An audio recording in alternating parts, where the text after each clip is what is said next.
Au-dessus de la porte se trouve un tympan sculpté, réalisé en 1481, 50 ans après la mort de Jeanne. C'est la première modification datée qui a été apportée à la maison de Jeanne. Très bien, intéressant. Nous sommes en plein dans l'histoire.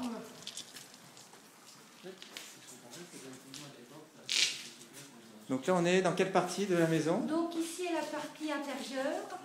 La maison comporte 4 pièces. Ouais. La fonction et le nom a été donné par la tradition, sachant que le plan de la maison au temps de Jeanne n'est pas connu. Il n'est donc pas certain que les noms que la tradition a donnés aux différentes pièces correspondent à ce qui existait au temps de Jeanne d'Arc. D'accord. Superbe cheminée. Voilà. Donc, non. Le manteau que nous voyons actuellement ne date que du XVIIe siècle. Par ses propos, Jeanne indique qu'il y avait effectivement une cheminée dans son enfance, dans ce qui servait de pièce principale. D'accord.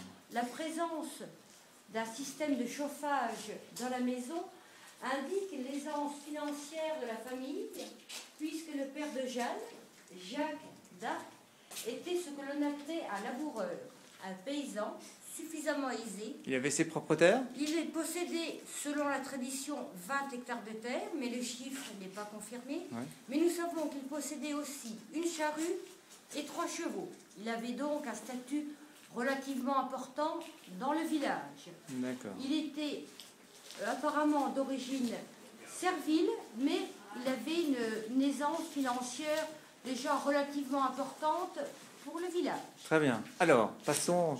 C'est quoi de votre sujet? Attendez.